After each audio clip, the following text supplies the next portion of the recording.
Hello, this is Pangoria Fallstar, Forever DM, build creator, and writer. Pumpkin. Oh, wait. And writer. Perfect. And Pumpkin, go ahead. And Pumpkin, one of his original players in the Children of a Lost Star group. I am returning to this specific form as I consider that to be important context for new listeners. Wonderful. Okay, so we're talking about Hexmap Build Guide, or? How to get your players involved in world building. Yes, how to make a world with your players. Perfect.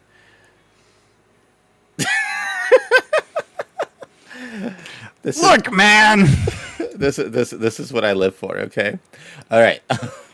So we're going to start with part one, as far as how we've kind of been prepping with it. And it's kind of an interesting thing. So this is something that we did. We've been running this in our campaign, this style of world building, and it has been working wonders. Like, personal take, just like off the top of your head. Every time it comes up, I get excited because, like, I get to see a new part of the world develop, and it's super interesting and neat. And it especially helps that I'm a part of that process because it lets me get my... I like to give things names and backstories, okay? It's fun. Exactly. So, part one of the world building is really like prepping. So, as a DM, this is, DM to DM here, okay? I did light prepping on my stuff. There is some strengths on how I am building out my campaign in the sense that people are literally unlocking the world. And that helps a lot, but the process here you can get started very early on, and then every time they kind of like go to explore a new area, you can kind of revisit this process a little bit, which is a lot of fun. Yep. So light prepping, that meant that I didn't think things all the way through to the end. I was like, I came up with like very basic ideas about places, and I had the conceit of the world established right away, which was the world got destroyed, sealed away by the gods, and everybody died. And this is like post-apocalyptic world where, well, actually, it's technically post-apocalyptic. So this is like after the apocalypse, but then everybody actually made everything work out really well. Which is right up until there was another apocalypse. Well, no, I mean, so everything has been working really well. If you think about it, there's issues with like parts of the... That's what you mean by post-apocalypse, because post-apocalypse himself references the... Okay, Pumpkin is caught up now. Post-apocalypse, which means that everything sucked, and then people survived the everything sucking, and then things got better. Post-apocalypse. And then me and my friends ruined everything. Well, that's, this is what, a year in. Yeah,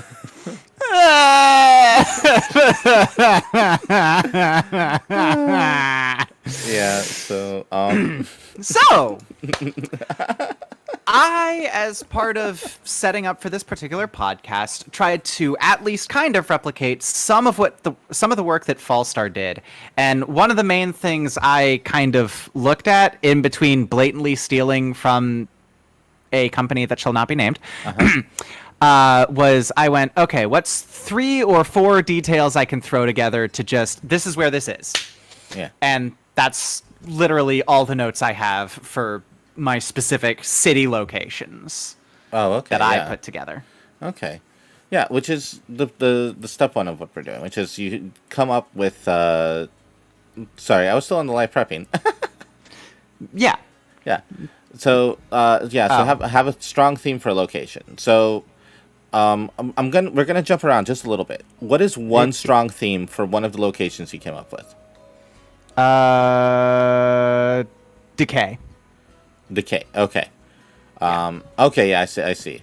Moss, old wood, decay. Cabin in the Woods? Question mark. Yep. That is a very strong theme, right? That is, you're going into the area, you are picturing old trees kind of rotted, like what's eating away at that? Why is this area kind of dead, kind of abandoned? Why do you have this kind of like lonely woods situation going, but what lives there? And I think you can borrow from a lot of different elements with just those few ideas. Cabin in the Woods, actually, my first thought goes to the movie more so than just the conceit of it. But even if I think about the conceit, there's the ruined town in the Plaguelands in World of Warcraft. There's the Evil Dead situation. There's the Cabin in the Woods movie where you just have every single possible curse laid upon a single area. Is like good luck. Yeah. And for my part, yeah. For my part, when I finally came up with that conceit, and this is very much a case of different world building for different people, you'll note that the word I used is actually cabins, and what I immediately went to was, here's a whole bunch of hermits who each built their own log cabins and stare ominously at each other from across, like, minor clearings, and occasionally they all meet up near, like, water locations to very specifically not talk to each other, and maybe one of them leaves a thing behind and someone else picks it up, and like that's how commerce happens, in complete silence with no one talking to each other. Oh, that's actually really great. I actually really like that. This entire society of hermits who don't want nothing to do with anybody. Yeah. And then the third part of light prepping is borrow, borrow, borrow. Yep. And if possible, don't let them figure out what the references are. So borrow halfway here, halfway there. And it is that reason, and only that reason, that I am not telling you exactly where I got my idea for the Cabins in the Wood thing. Perfect. Or the original seed, at least. Yes. And then have materials, which we'll go into towards the end. Maybe not in this specific episode, but in a different one. So yeah, step one that I did was I came up with 3 evocative cities and 3 evocative towns. It doesn't mean that there's not more towns in between. It doesn't mean any of that. It just means that these are going to be your biggest ones. These are the things that everybody talks about. These are the locations that everybody knows about. And I came up with them very lightly in the sense, and I'll explain that in a bit. So, but yeah, these are just the most interesting, diverse, or unique locations you have prepped. So, we generated some of these beforehand just so that we could be ready, because it's kind of hard to think up on the spot. We'll be honest with you. Coming up with all of these locations, I came up with 6 locations entirely independently due to misreading something that Fallstar said, and that took me a couple hours. Yeah, I did mine in about 10 minutes. I will not seethe with jealousy. I will not seethe with jealousy. I will not seethe with... You understand, I was crawling hand and knees through the internet looking for ideas. You understand this, right? Right, yeah. I just kind of, like, spent a second thinking about it, which is probably why so many of it felt like variants to you of like something that I've already done. That is true. A lot of the reasons why I ended up doing my own thing is because I looked at what Fallstar put down and I said, oh, they just cribbed off of our existing game. That's reasonable, but maybe we want to give people something new and fresh. Yeah. And it turns out that no, that's not what happened. Yeah. So it's one of those things where, you know, there's a lot of repetition in the world regardless, but true. Yeah. But here's let's see, here's an example. A coastal city that worships a sea giant is one of the ones that I came up with here. And I didn't go too deep into, like, that's literally, and I don't know if there's a real sea giant, is there just a sea giant statue? Is Like, this a Paul Bunyan situation where someone's yeah, legend got escalated beyond all control? right. There's. I don't know that answer right now. But it's just enough that I know this is going to be on the coast, and there's sea giants involved somehow. You know, Yep. I I have quite a few different references that I can pull up from on that alone. I can go again. World of Warcraft. They had this like kind of desolate zone where they had a bunch of sea giants off the coast. There's of course classic Greek mythology that I can go with, where the sea giant is acting like a god, like Triton or what's the wait, that's the Roman one. What's the Greek one? Uh, Heracles? No. No, brother of Zeus. Ah, doesn't matter. Oh, Poseidon. Yeah, thank you. Um, so there's a lot of those. Another one that I came up with. I alternated, by the way, city and village. A mountain village that mines and buries their dead in the mine because the skeletons churn into gems. I mean, it's like, yeah, okay, so we get our dead, we bury them, and then after a while, we're actually kind of like going back like 2 generations, and we're mining them, and we're getting a bunch of jewels. This is a really rich town. There's a lot you can do with that. The fact that it remains small and is not a big opulent city as well. Right? There's like some darkness to that. So I mean, there's darkness in there already, just built in. But I mean, honestly, my immediate thought was Bone Fairy. oh no, it's just. Then we have a city in the valley next to a river with a secret buried underneath it, under the waters. This is what's under the water. I don't know. This one's actually. Huh? Sorry. We don't actually need to know yet, which is Yeah. kind of the point. Like, Yeah. you've got these places, and they all kind of have, like, little bits and pieces of stuff you can expand on later, and stuff you can throw at the players, and they'll just remember that location. Oh, right, they worship that sea giant. Yeah. Oh, yeah, there's something under the water here. Yeah. Because, like, that was creepy as hell. Yeah. And bless you. Thank you. All right. So yeah. So city in the valley next to a river. Let's see, a village. And this one, by the city, by the way, is a city. So you're not going for a small village here. You're looking for something big. Right. Yeah. You're talking. You're freaking Waterdeep. Venice. Yeah. We yes, went in different perfect. directions with Yes. that, but Perfect. basic idea. Yes. A village in the forest that has a special hunt once a month. That was it. So that way we know that's the village with the hunt. Hey, you guys are in the area. It's like you guys start hearing about a hunt. Perfect. That's all. That's all I needed was for there to be a special hunt. A city in a floating mountain. Hey, where's that city at? It's in that floating mountain. How do we get there? I don't know. We're gonna figure that out. There's gonna be some cool stuff, but that's Grappling hooks. Oh man, grappling hooks. Let's go. In a town where the dead are a part of society somehow. So this is a town where maybe like when people die, they become like servants for a house, or grandma never really leaves and is always in there, like in the death room. Telling Zombies stories, till the fields, and ghosts keep the library in order. Yeah. So those were the ones I came up with. Let's go over all of yours. Okay, so some of these are definitely going to have stronger and weaker. Like, I went with kind of a vibe. Yeah, which is like this is great because this is showing how different people can kind of organize this differently. So, yeah, a lot of this is just going to be like, here's, like I said, 3 or 4 concepts.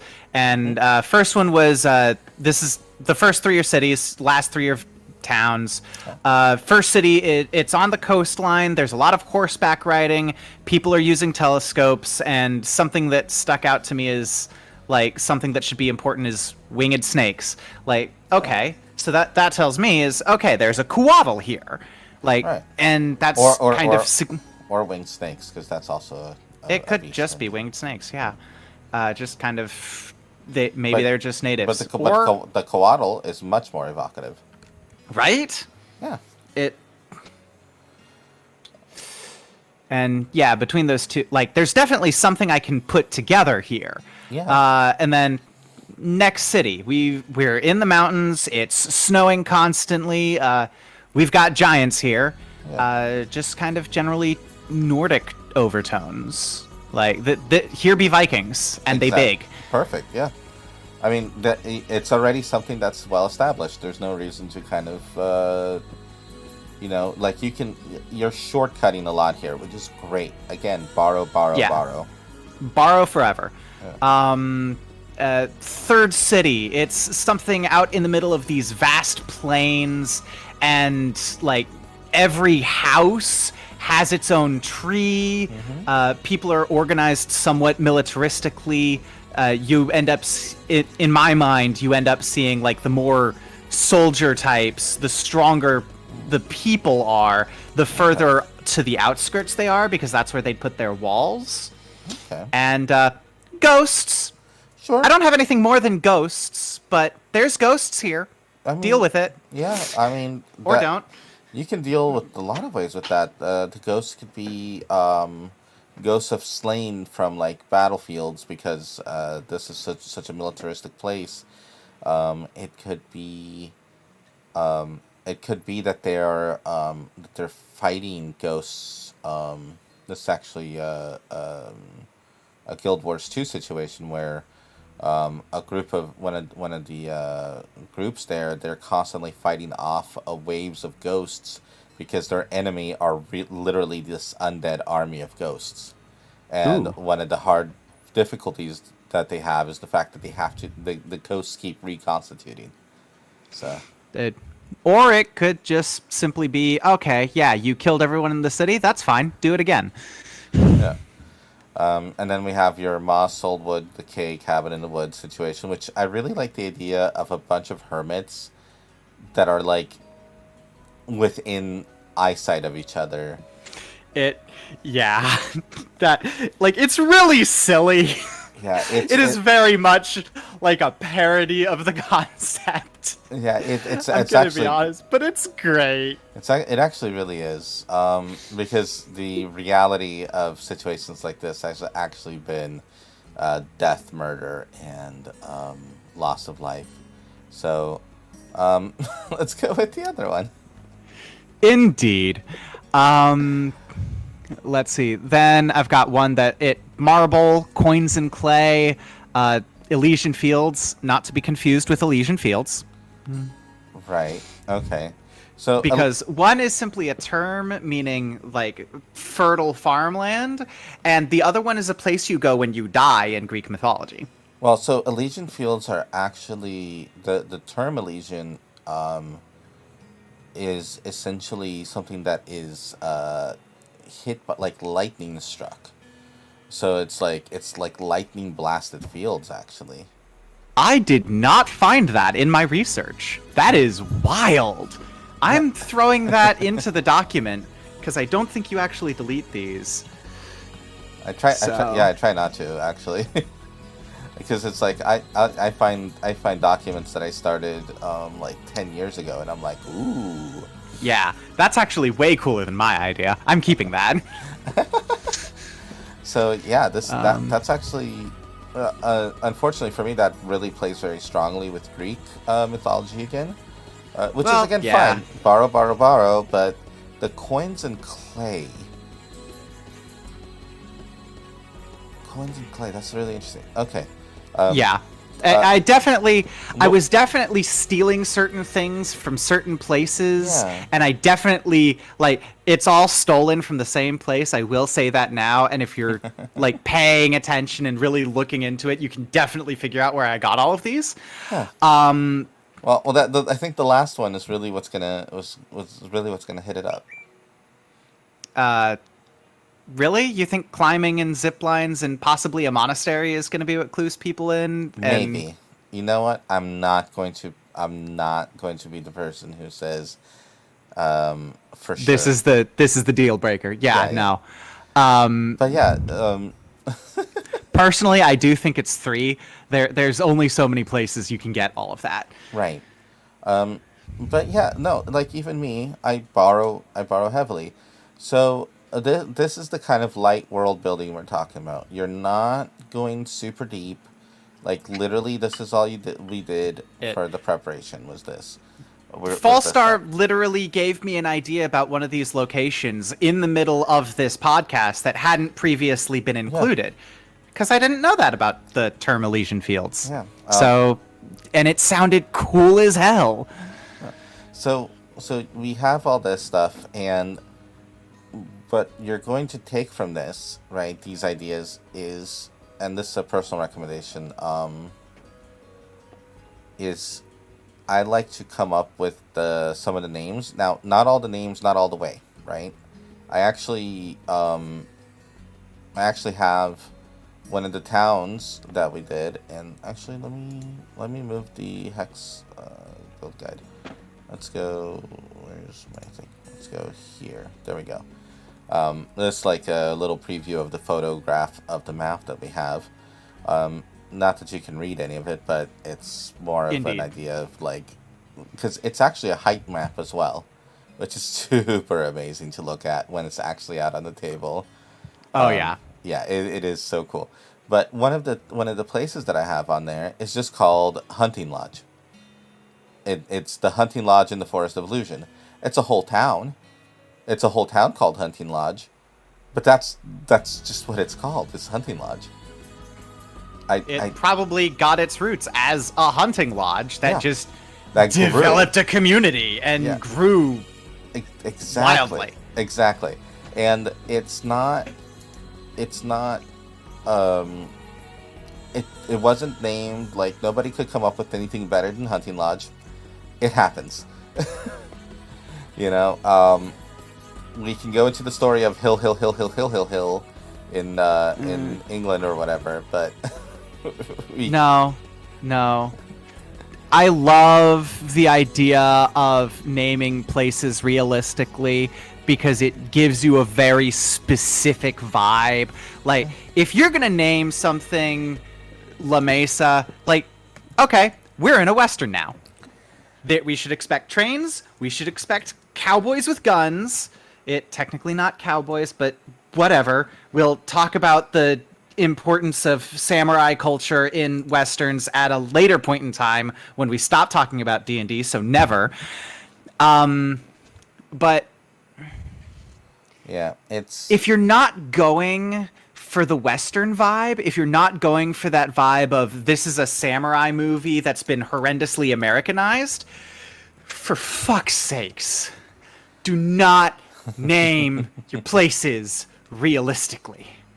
Do something fantastic with them. yeah. Stardew Valley is a fantastic name. It's not even anything connected to anything here. It's a game. I don't know what the details there are. But like that is an evocative name. You hear that name and you go, "Oh, I want to go there and see what that's about." That sounds dope as hell. Yeah. You hear about the hilly forest and you're like, "Oh, okay."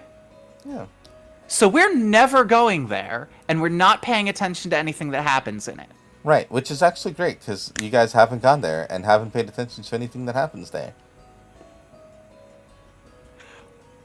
Why would you say that? Now I'm worried.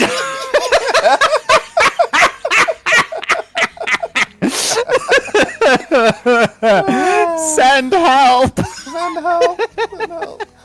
But yeah, no, it's but Having some locations that your players can just kind of ignore is fine. it really is. It- Let's see if this will zoom in a bit for you guys. So yeah, no, it is perfectly fine. There is in betweens. Yeah. The hex mapping, honestly, it was a combination of factors of everything that we did that really made the hex map so important and so vital.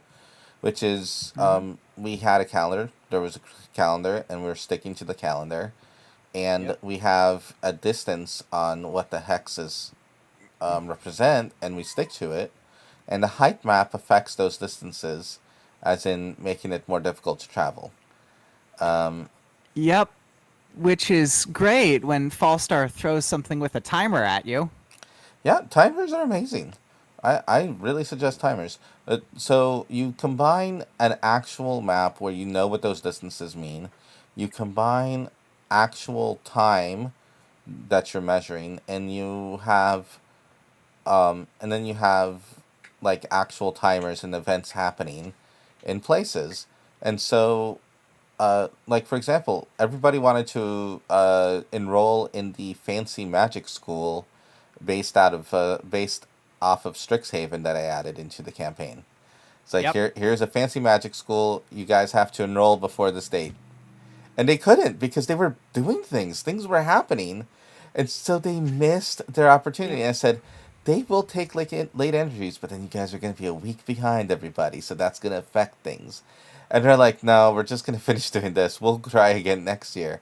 And that's what's happening is that they're adventuring, and things are happening, of course, still, but they're waiting until next year, until, before they can actually do something again. And at least one of our players is counting down the clock. I say at least one because the person I'm referring to in this moment is me. Fallstar, I want my free warlock levels. Yeah, that's the other thing that I'm doing with the school thing, but that's besides the point. But that's a conversation for never. yeah, but the spots on the map are important for players to be able to look at and go, oh, we have like these locations. They know what the map is, and there's a lot of like hidden information there. Now, as we were building these areas, there was a lot that happened, and we'll be getting to that later. But this prep work is the stuff that I did before we got the map, before the map was made, before the campaign started, before session 0. I had kind of an idea of these general worlds.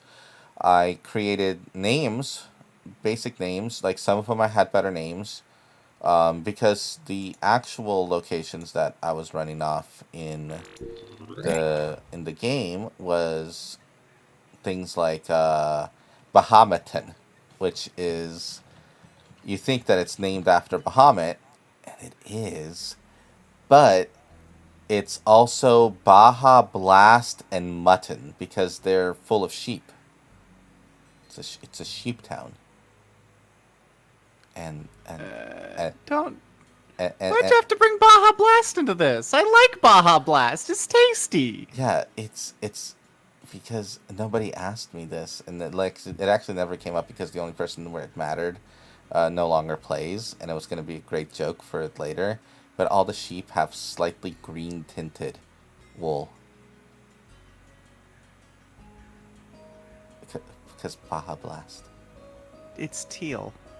Right, slightly green. Okay. Anyways, I went back to my notes again and decided that my cabins in the woods town was going to be the town of Dibs. The town of Dibs. Yeah. Somebody called Dibs, and then somebody else called Dibs, and then somebody else called Dibs, and now they're just staring at each other silently. Because nobody wants to leave, because they all called Dibs. Why did so many people call Dibs? Where is Zim? Grr! Get Zim on the line!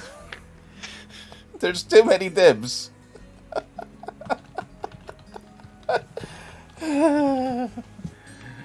It's now the alien invasion town.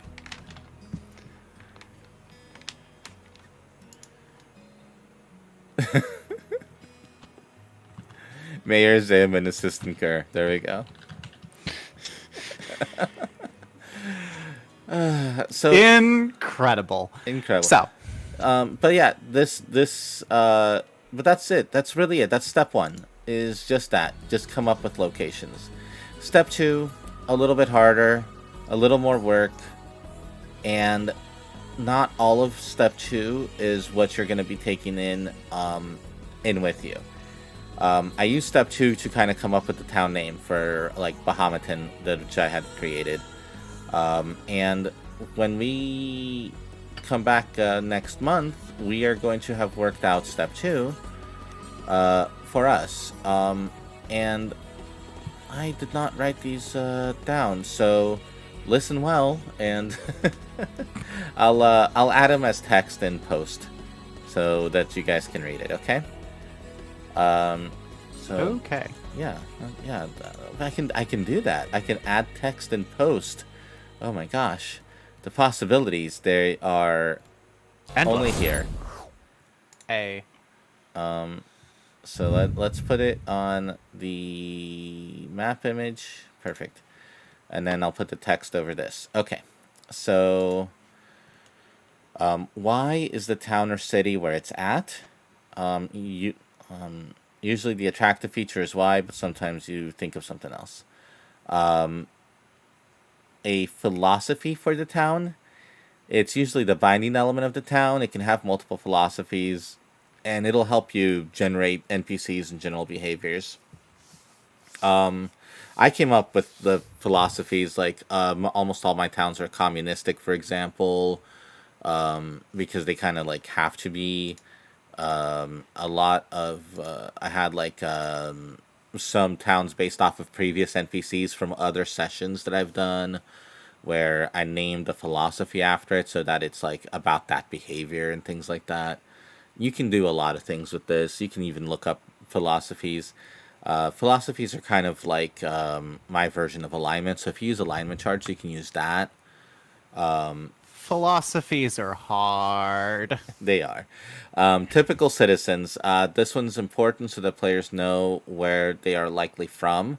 So I like put down like where most like Jivanvada Jana is one of the towns that I created, and that's where like the dwarves and giants and so like Goliaths are gonna be from there, and things like that are gonna be coming from.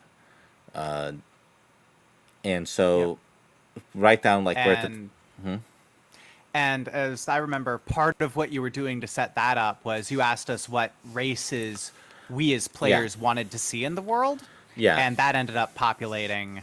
yeah that did populate everything. And that'll be covered. That's like part of session 0 stuff as well. Yep. Actually, that's pre-session 0 stuff that I did. But yeah, so but yeah, not everyone lives everywhere all the time. So one or more. So who are you more likely to run into the towns? So it's not that nobody live like there's no dwarves anywhere else. It's just that most of the dwarves are gonna come from Jivan Vadajana. And you could easily be a migrant dwarf who grew up in Bahamaton, for example. Don't stop players from doing that kind of stuff, but Oh, absolutely yeah. not. But it helps you not have everyone be human. Which, by the way, yeah, that of note, humans almost didn't make it into my campaign. Which is wild. I think what ended up bringing humans in is that a lot of people wanted half elves. There was like a lot of half. Yeah, like it almost didn't make the vote except for the fact that there was like a lot of like a lot of half race requests. And Like nobody requested humans, but yeah, there were a lot of different half race requests, and all of those would have required that humans yeah, exist. so it's the actually the only way they squeak it in. Goods Which and is wild. yeah, goods and services. There's a handy chart of typical middle-aged shops list that somebody posted online at some point. I don't have the original, but I'm sure a Google search can help you with that. It just helps you kind of like create little buildings and what people are doing there. You Yep. can do this before or after you actually generate the world map, or half and half. And that's true for like a lot of some of these because as evocative as certain things are, until you finish some of the session 0 prep, there's just no way for you to get enough answers on these. Yeah. Religious buildings, unless it's part of the theme, you can include this after, and government buildings, which is again, unless it's part of a theme, you can include this after. So I think this might have to be the part where we take one of our 12 cities and towns and we kind of provide examples. Yeah, and that's definitely going to be. I think that's going to be our next podcast on this for sure. Okay.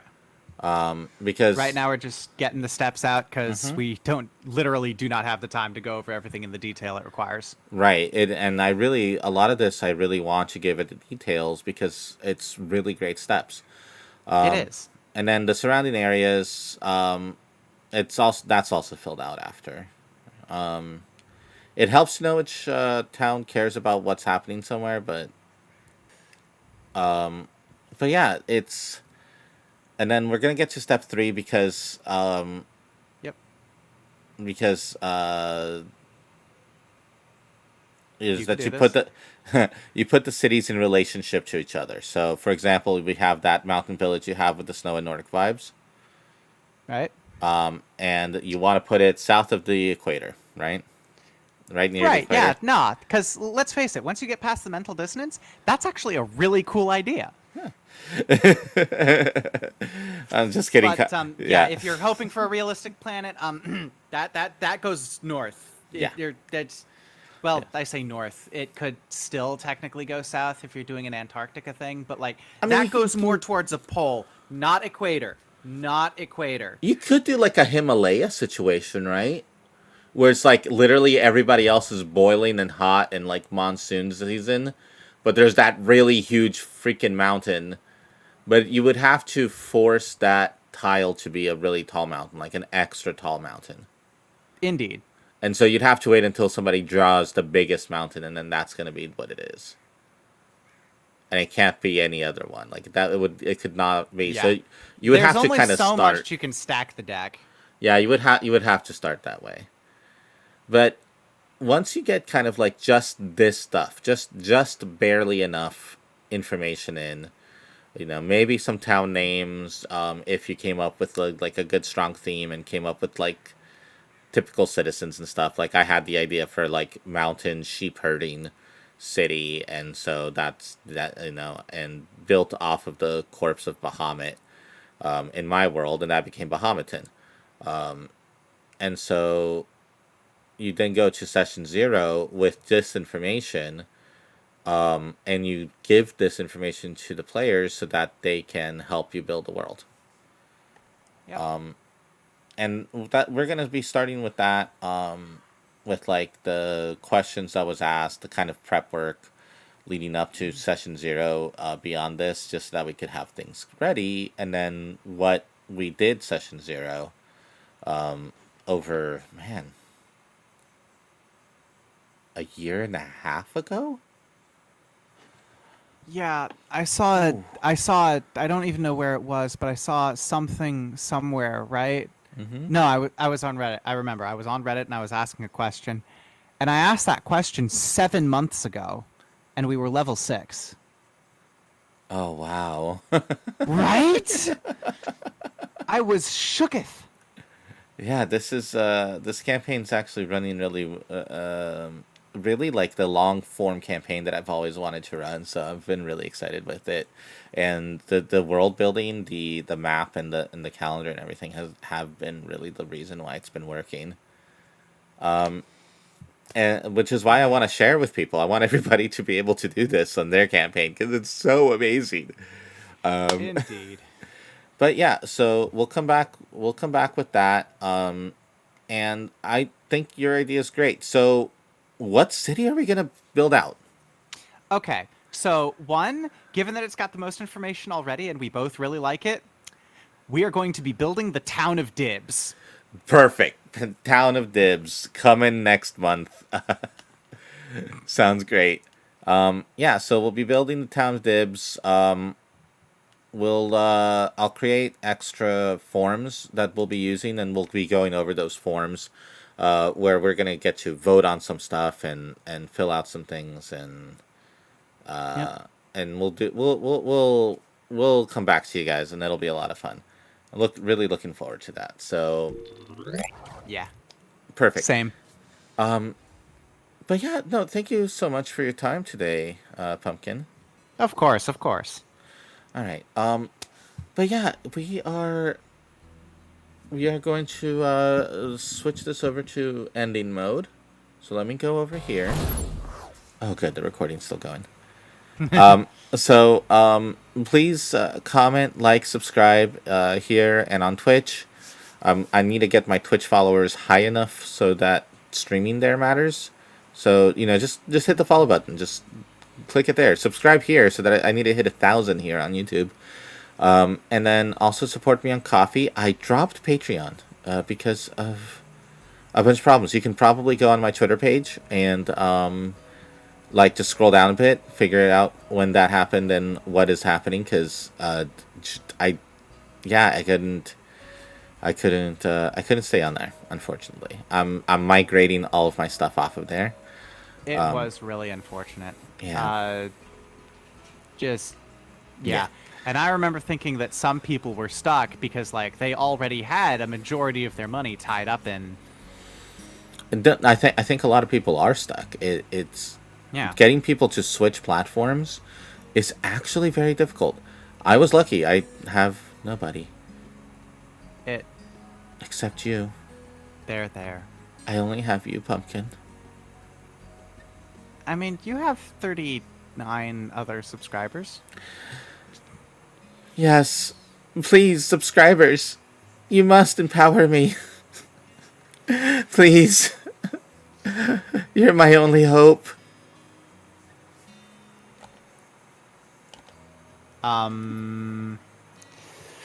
Okay, that was a little too real. We're having fun here. Yes, okay. No, okay. Alright. Okay.